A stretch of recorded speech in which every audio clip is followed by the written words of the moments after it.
शरीर से जो वीर्यपात होता है क्यों निकलता है जब उसकी कोई क्रिया नहीं, उसे कैसे रोका जा सकता है? जो उन्होंने बताया था, वीर्य दो तरह से निकलता है। एक तो जो घातक है वो उसी के शरीर से निकलेगा जिसने हस्तमैथुन किया है या गंदी क्रियाएं करके बच्चापन से ही वीर्य को नष्ट किया है। जैसे 12-13 वर्ष की अवस्था है और उस अवस्था से आप अपने कुसंग के कारण वीर्य का नाश कर रहे हैं, तो कुछ वर्षों तक हस्तमैथुन करने वाला या अन्य गंदी चेष्टा करने वाला ये नहीं जान पाता है कि इसके द्वारा मेरी हानि हो रही, वो नहीं समझ पाता, क्योंकि जीवनी शक्ति भगवान अपनी तरफ से देते हैं। वो बिल्कुल ना खाए और हस्तमैथुन करे तो भी उसको समझ में नहीं आएगा। कुछ समय के बाद जब उसकी स्थायी जीवनी शक्ति से क्षीण होना प्रारंभ हो जाएगा, तब उसे वो लक्षण जो हस्तमैथुन करने से नाश ऐसे उस प्रसंग में बताया गया, वो लक्षण उसके जीवन में उत्पन्न होने लगते हैं। अब यदि वो किसी संग के प्रभाव से हस्तमैथुन बंद कर देता है तो उसका वीर्यपात होगा। अगर वो 3 दिन में वीर्यपात करता रहा है तो 3 दिन में वीर्यपात होगा, पक्का होगा, क्योंकि उसका अभ्यास बन गया है। 2 तरह का ये वीर्यपात माना जाता है। एक, जैसे आप ठीक दिनचर्या से चल रहे हैं, आपका खान पान संयम सब ठीक। पहली बात तो ये है कि जिसने कभी हस्तमैथुन आदि के द्वारा वीर्यपात किया ही नहीं, उसका असली वीर्य कभी वीर्यपात होगा ही नहीं। बात पक्की समझ लेना, ये जीवन के अनुभव की बात करें हैं, इसमें मतलब क्यों में लगाने की जरूरत नहीं, आप खुद देख लीजिएगा। यदि आपने कभी हस्तमैथुन नहीं किया, कभी किसी भी तरह से जनेंद्री का घर्षण करके वीर्यपात नहीं किया, तो आपकी वो संतानोत्पत्ति की क्षमता वाला जो वास्तविक वीर्य है वो स्वाभाविक निकल ही नहीं सकता। यदि आपने मार्ग दे दिया है, फिर उसके निकलने का मार्ग हो गया है।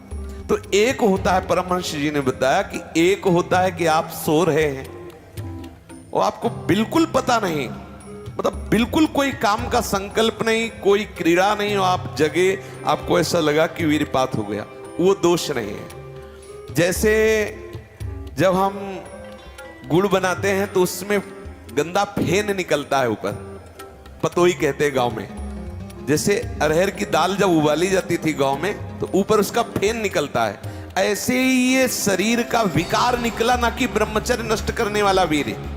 बहुत ध्यान पूर्वक सुनने लायक। उपासक को उसमें परेशान नहीं होना।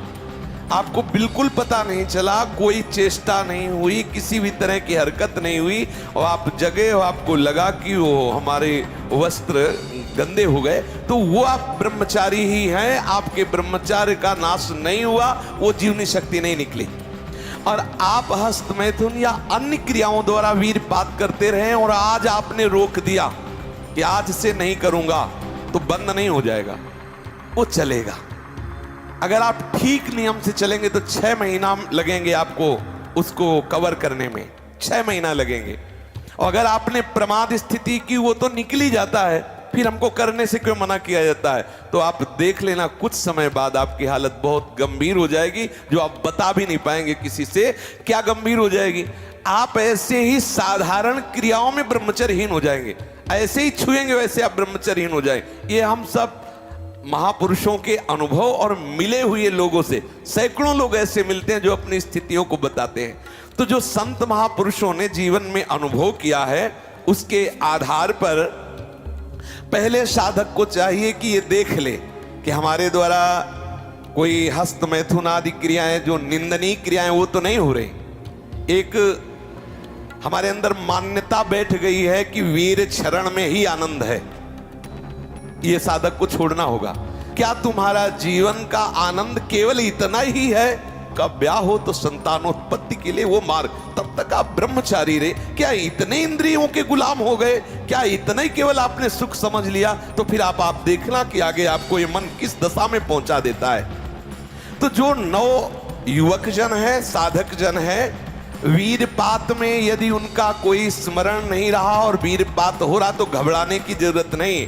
और यदि स्वप्न में आपने स्त्री आदि का संयोग देखा, या कोई ऐसी घर्षण आदि क्रिया हुई, या कोई ऐसी कामोत्तेजना जनित और फिर आपका वीरपात होता है तो आपके गंदे विचार और पूर्वाभ्यास के कारण होता है। ये बहुत ही गंदी बीमारी है जो आपको अंदर ही अंदर खोखला करती जाएगी। ये जो शुक्रपात, वीरपात, वीर स्खलन, स्वप्न दोष जिसे कहा जाता है, ये दैहिकी वीरपात और व्याधिकी वीरपात। दैहिकी वीरपात जो स्वाभाविक हो जाता है उसमें बिल्कुल आपकी हानि नहीं, कोई दोष नहीं। और जो ये व्याधिकी वीरपात है ये बहुत हानिकारक है, ये आपके जीवनी शक्ति को नष्ट कर देने वाला है, इसलिए इससे सावधान रहें। सबसे पहली बात, ऐसे लोगों का कदापि संग न करें जो हस्त मैथुन करते हैं। जो ऐसे लोगों का कदापि संग न करें जो गंदी तरीके से वीर का नाश करते हैं। वीर्य संतानोत्पत्ति के लिए शास्त्र आदेश करता है, मनोरंजन के लिए नहीं। ये जीवनी शक्ति है, मनोरंजन का भी भाग नहीं है। पहली बात, इस स्वप्न दोष से निकलने के लिए हस्त मैथुन को पूर्णतया बंद कर दिया जाए। अगर आप सदगृहस्थ भी हो चुके हैं तो कुछ महीने के लिए आप अखंड ब्रह्मचर्य का नियम लें, जब तक आपका वीरपात होना ठीक ना हो जाए। आप वो हानिकारक जो कामोत्तेजना बढ़ाने वाले भोजन है उनको छोड़िए, जैसे अत्यधिक नमक, बहुत कड़वी लाल मिर्च, और जैसे बहुत ही वो मीट मसाला आदि जो बहुत ही कड़वा तीखा, ऐसा गरम मसाला, और बिल्कुल गर्मा गर्म भोजन। ये आपके स्वप्न दोष के ठीक होने की बात है। यदि आप स्वप्न दोष से बचना चाहते हैं तो अत्यधिक नमक, बहुत कड़वी मिर्च, बहुत ही वो उष्ण गर्मा गर्म भोजन, बहुत गर्म मसाले से बना हुआ भोजन, और अत्यंत खट्टी चटनी जैसे इमली की है, कच्चे आम की चटनी है, और मांस। ये जो लोग कहते हैं कि मांस ताकतवर होता है, तुम्हारी चर्बी बढ़ा देगा, ताकत नहीं। ताकत कहते हैं संकल्प शक्ति को।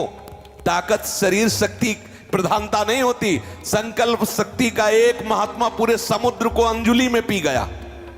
देखो, संकल्प शक्ति, शरीर की शक्ति एक सीमित शक्ति है, संकल्प शक्ति एक महान शक्ति है। जो ब्रह्मचर्य से युक्त होता है उसकी संकल्प शक्ति बढ़ती है।